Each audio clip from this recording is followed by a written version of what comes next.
Now, the Three Martini Lunch with Greg Corombos and Jim Garrity. And welcome, everyone, to the Thursday edition of the Three Martini Lunch, along with Jim Garrity of National Review. I'm Greg Corombos of Radio America. We have bad, and crazy martinis for conservatives today. We also want to let you know we're sponsored today by Patriot Mobile, the conservative choice for mobile phone service.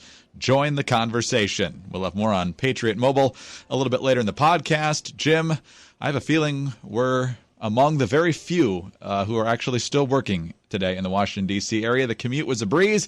It was almost like a federal holiday. So it's good to know some of us are still at the grindstone here. I'm out of here as soon as we're done with this, Greg. All right, let's start with the first, unfortunately, of our bad martinis. This is courtesy of Tim Alberta in the National Review. And, Jim, it goes back to, I think, a problem that we saw in the middle part of last decade, and one of the reasons, among multiple, that Republicans, after controlling the White House, the House, and the Senate, ultimately surrendered control of the House and Senate in 2006, and then the White House in 2008. Tim reports about, first of all, that rural Labrador, remember the House Freedom Caucus, gave about a week after Election Day, and when he was asked about Trump's plan to seek a $1 trillion infrastructure package soon after taking office, Labrador told reporters that any such bill, quote, has to be paid for with spending cuts or revenues from elsewhere, and if Trump doesn't find a way to pay for it, the majority of us, if not all of us, are going to vote against it. Well, we're a few weeks later, and according to several members, and I'm guessing of the Freedom Caucus, there has been informal talk of accepting a bill that's only 50% paid for, with the rest of the borrowing being offset down the road by economic growth. It's an arrangement Republicans would never have endorsed under a President Hillary Clinton, and a slippery slope to go down with Trump. But then he explains why this is happening. Most Freedom Caucus members have little cash in their campaign accounts and are therefore susceptible to primary challenges from better-financed, establishment-backed candidates. He continues, though conservatives believe the president-elect to be an ally, they also recognize his fickle nature, which has been a source of frequent internal conversations.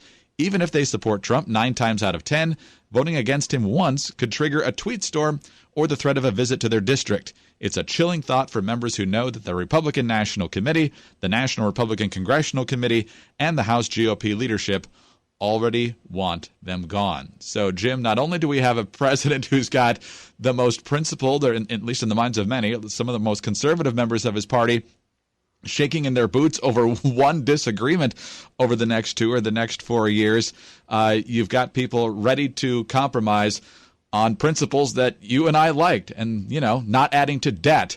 This was a good principle to have, and now another Republican is in the White House, and they're ready to fudge. Greg, you and I have had a lot of fun over the last 4 years or more than that of kind of observing every time the Democrats who scream bloody murder over George W. Bush doing something shrug and applaud or are perfectly fine with it when Barack Obama does it. You and I will point out, I guess it's only bad if a Republican does it. Well, Republicans are opening themselves up to a giant and valid accusations of flaming hypocrisy. If they basically are saying, look, we really held the line on spending on Obama. We really felt that the giant spending of the stimulus and Obamacare was totally unacceptable, but we're only going to expect giant spending projects to be paid halfway under Trump. They will deserve every bit of criticism they get for this. It indicates that a lot of that stuff, it's easier to talk about cutting the budget when you don't actually have responsibility for making the numbers add up. That this was an easy pose to have when you were in the minority, much harder to pull off when you're in the majority because spending is usually popular. The quotes in that story by Tim Alberta really point to House Republicans knuckling under and signing off with big spending because Trump is doing it. The indication, these guys who were like, oh, remember Tea Party? Greg, we're to the ramparts, and yes, we were going to stand for what was right, and we weren't afraid of anybody. And now, look, Trump might tweet at us. He might hold a rally in our district and not invite us. Look out, Now, the one thing I will observe is that Donald Trump did not really run on fiscal conservatism in 2016. He did a little bit of, lip service to eliminating waste, fraud, and abuse, but really cutting the government spending is not really a big priority for Donald Trump. So he doesn't necessarily have to, or at least if he proposes giant spending projects, he's simply being consistent with what he proposed. But those of us who were wary about Trump, this was one of the reasons that the argument, oh, don't worry, the Republicans in Congress will keep him in check. That doesn't look such like a ironclad, take it to the bank bet right now, and it's a deeply ominous note to begin the Trump presidency on, that we could be heading back to the spending rates of the early Obama years, but it'll be totally different because the Republicans doing it now. Listen, House Freedom Caucus members, at least I'm going to give you a little bit of advice here. If they hate you anyway, and they're going to go after you anyway, at least go down fighting on principle, not by knuckling under and giving in and hoping they throw you some crumbs come Election Day 2018. Fight for what you believe in. Ultimately, your people will respect for that, and if they don't, at least you can live with your conscience. Good grief. I remember back in late years of the old Republican Congress, Tom DeLay at one point saying, well, look, we really have cut the budget. There really isn't much more to be cut. Looking at the federal budget of 2006. And, of course, every year they come out with the pig book, all the examples of pork, all the earmarks that were in there. It was a depressing statement of how Republicans had really given up on the fight of controlling spending, because it didn't seem that bad at that time. Now, were the annual deficits smaller then than they were in the early Obama years? Yeah, sure. But in the end, fiscal conservatism and reducing spending is one of those things that always remains popular in the generic term. But once you get into specifics, people start objecting. It is a harsh reality that I wrote a bit about in the Weed Agency, and nothing that has happened in the intervening years has mitigated that basic fact of political life. And that's why the Weed Agency is so good, because it weaves real life facts and trends in Washington, actual events that happened over the years in Washington, with the great narrative that Jim weaves through there. So just because it's been out a couple of years doesn't give you an excuse to not have read it. So get out there and get the Weed Agency. Get it for yourself for Christmas. No excuse for not buying it. If you read it, great, but buying it is important. That's what's really important. All right, moving on to our second bad martini now, Jim. And once again, we're back to Germany and the aftermath of the Christmas market attack. It looks this morning that they definitely are on the hunt for the right guy here, Anis Amri. His fingerprints are all over the steering wheel. They're all over the door on the driver's side of the truck. Pretty good indication that he's the guy responsible here. Still on the run.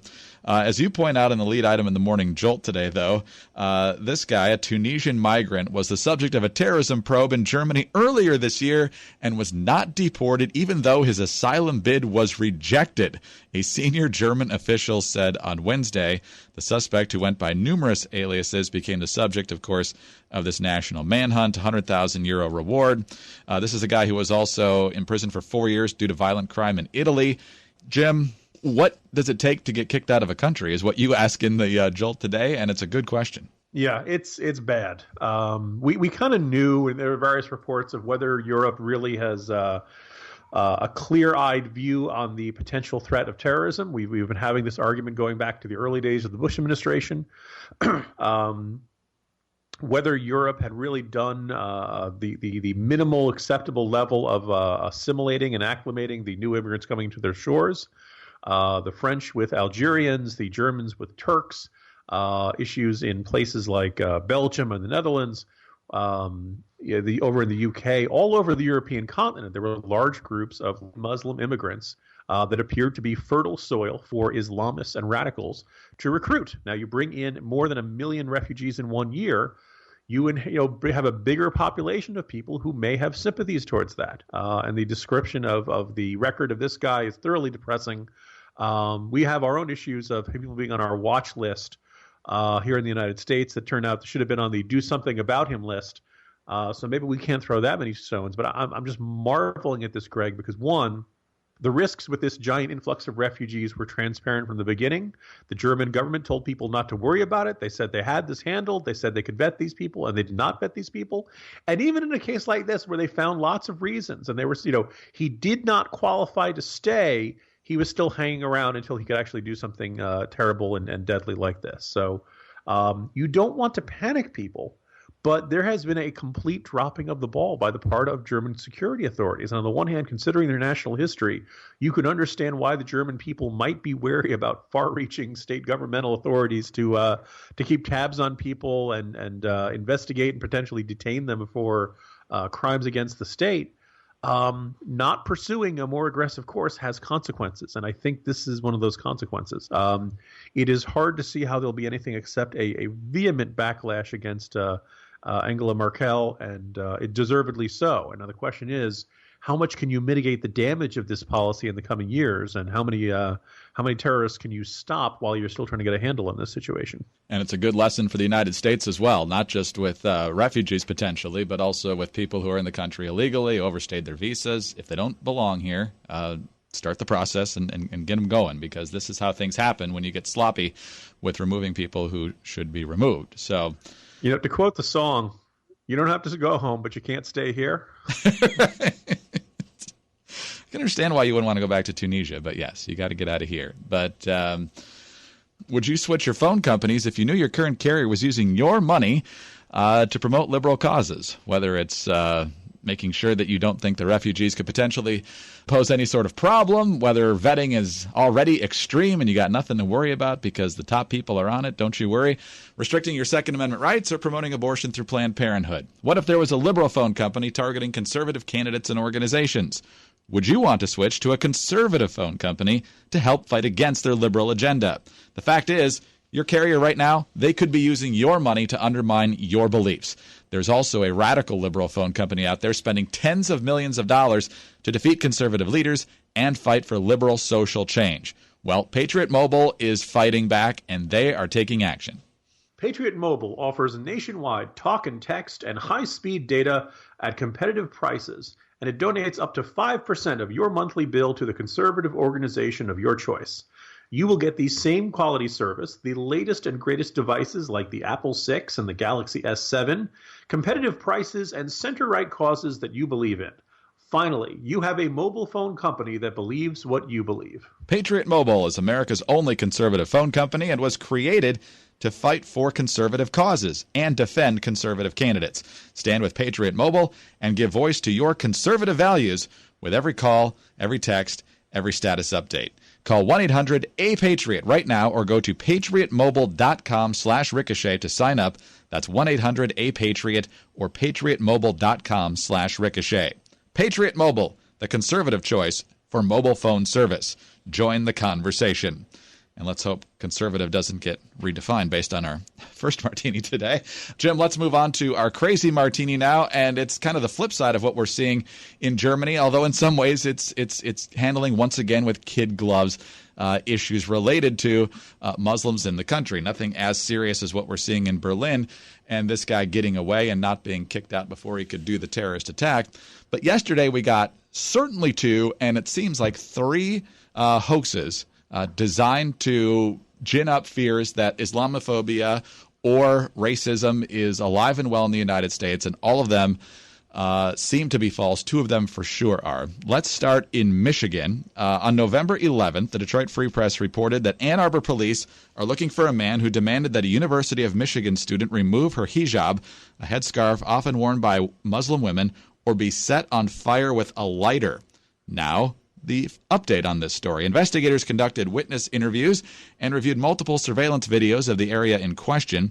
During the course of the investigation, numerous inconsistencies in the statements provided by the alleged victim were identified.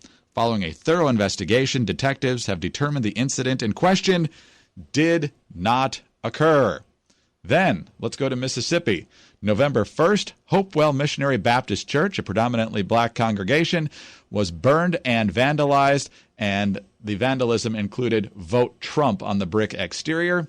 Associated Press yesterday. A Mississippi man with a prior criminal record was arrested Wednesday in the burning of an African-American church that was spray-painted with the words "Vote Trump," and the church's bishop said the man is a member of the congregation. The state fire marshal said investigators do not believe the fire was politically motivated, but there are signs it may have been done to appear that way. And then the other one yesterday that still is a little bit up in the air but seems to be a hoax because he's done it so many different times.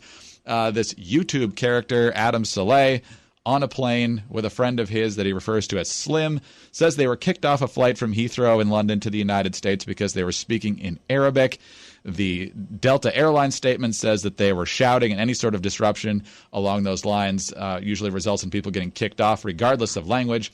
other passengers are also disputing Soleil's account, and he has done this multiple times before and admitted that some of these others have been hoaxes. So, Jim, I'm not sure who they think they're helping with these things. The media does an amazing job of reporting the allegations and not so much the aftermath, although these seem to have gotten out there.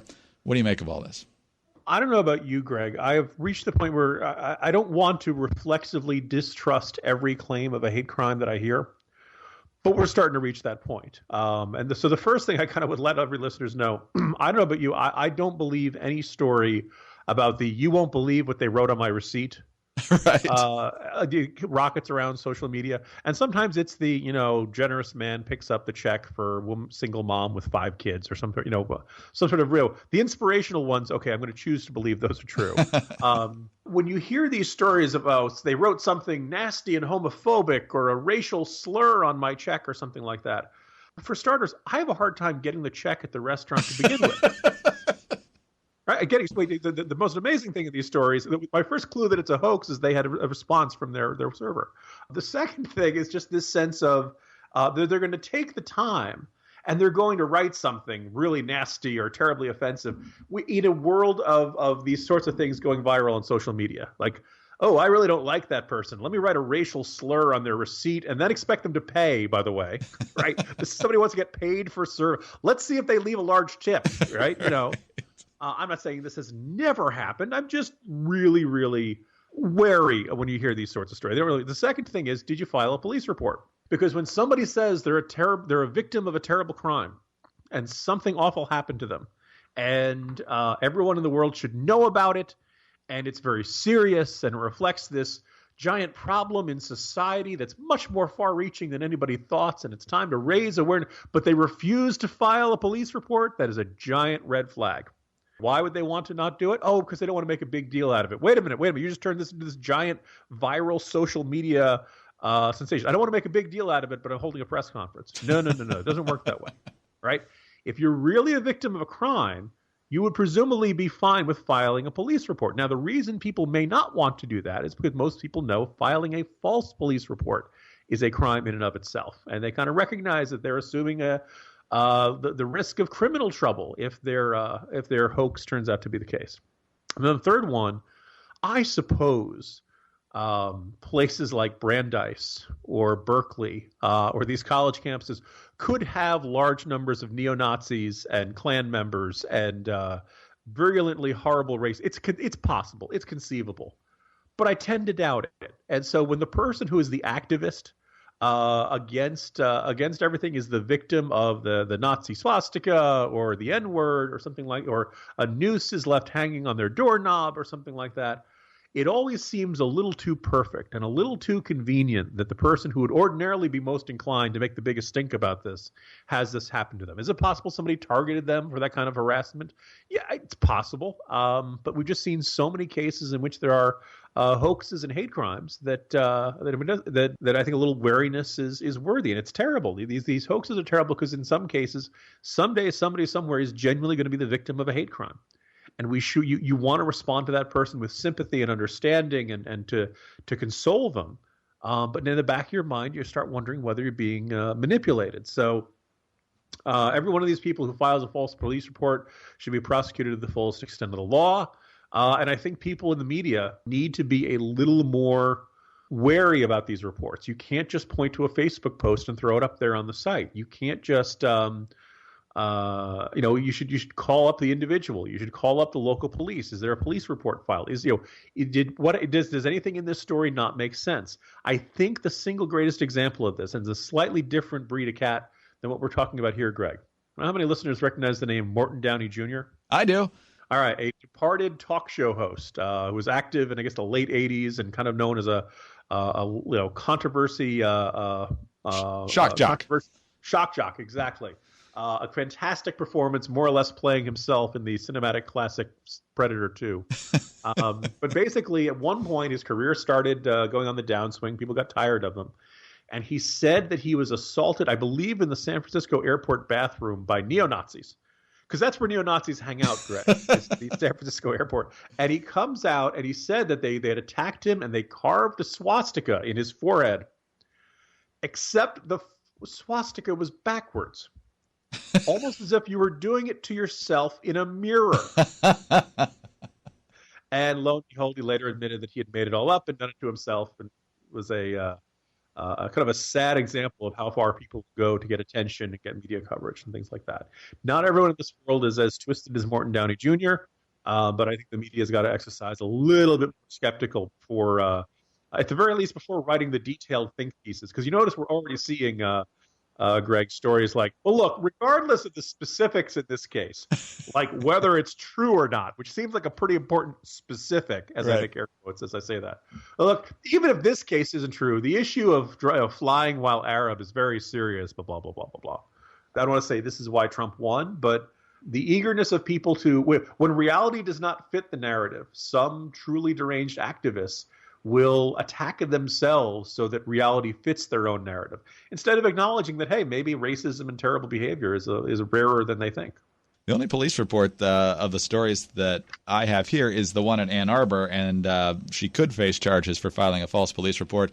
I don't know what the law is in that area, but I'd also give her a nice hefty bill for the cost of the entire investigation. Because that's the thing.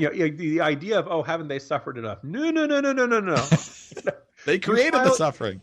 If it's a $50 fine, then hit them with the full $50 fine, right? I'm not saying you necessarily need to come down on these people like a ton of bricks, but you need to create enough of a deterrent that people don't feel, that the people who are tempted to try to get attention in this way won't do so, and they'll recognize that if they do so, they assume the risk of criminal prosecution. Merry Christmas, everyone. What a way to... white man who came down my chimney and That's right. left a bunch of stuff I didn't want to encourage consumerism. Oh, get ready for those. Jim, we will actually be here tomorrow with a brand new edition, so I'll talk to you then. I will see you tomorrow, Greg. Jim Garrity of National Review. I'm Greg Corombos of Radio America. Thanks for being with us today. And be sure to visit our friends at Patriot Mobile. That's 1-800-A-PATRIOT by phone or patriotmobile.com/ricochet. Patriot Mobile, the conservative choice for mobile phone service. Join us again on Friday for the next 3 Martini Lunch.